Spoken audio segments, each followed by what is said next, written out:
নির্বাচনকালীন সরকারের কাঠামো নিয়ে প্রস্তাবনা তুলে ধরেছে জাতীয় নাগরিক পার্টি এনসিপি। দলটির প্রস্তাবে আইনসভার মাধ্যমে নির্বাচন কেন্দ্রিক সরকার গঠনের জন্য নিরপেক্ষ একজন প্রধান উপদেষ্টা নিয়োগের কথা বলা হয়েছে। এই সুপারিশপত্রটি ইমেইলের মাধ্যমে গত 25 মে জাতীয় ঐক্যমত্য কমিশনে পাঠানো হয়। এনসিপির সূত্র মতে কমিশনের দ্বিতীয় দফার সংলাপ শুরু হলে এই প্রস্তাব সরাসরি জমা দেওয়া হবে। কমিশনের সঙ্গে রাজনৈতিক দলগুলোর পরবর্তী ধাপের আলোচনা আগামী মাসের প্রথম সপ্তাহে শুরু হতে পারে। অন্যদিকে সংবিধান সংস্কার কমিশন তাদের খসড়া সুপারিশে সংবিধানে অন্তর্বর্তী সরকার অন্তর্ভুক্তির পাশাপাশি তার কাঠামো নির্ধারণ করেছে। রাজনৈতিক দলগুলোর সঙ্গে কমিশনের প্রাথমিক আলোচনায় অধিকাংশ দলই নির্বাচনকালীন তত্ত্বাবধায়ক ব্যবস্থার পক্ষে মত দিলেও কাঠামোর ধরন নিয়ে একমত হয়নি।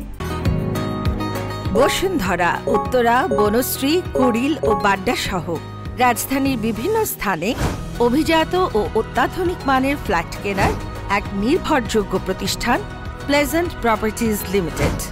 তাই আপনার স্বপ্নের আবাসনের জন্য আজই যোগাযোগ করুন। Pleasant properties limited, where destiny matches eventually. সংবিধান সংস্কার কমিশনের প্রস্তাব অনুযায়ী সংসদ বিলুপ্তির পর বা মেয়াদ শেষ হলে নতুন সরকার শপথ না নেওয়া পর্যন্ত একটি অন্তর্বর্তী সরকার দায়িত্বে থাকবে, যার মেয়াদ হবে সর্বোচ্চ 90 দিন। প্রধান উপদেষ্টার নেতৃত্বে সর্বোচ্চ 15 সদস্যের উপদেষ্টা পরিষদ থাকবে। এই প্রধান উপদেষ্টা নির্বাচন করবেন একটি 9 সদস্য বিশিষ্ট জাতীয় সাংবিধানিক কাউন্সিল, যার অন্তত 7 জনের সম্মতিতে সিদ্ধান্ত হবে। ব্যর্থ হলে বিকল্প 6 ধাপের পদ্ধতি অনুসরণ করায় সুপারিশ রাখা হয়েছে।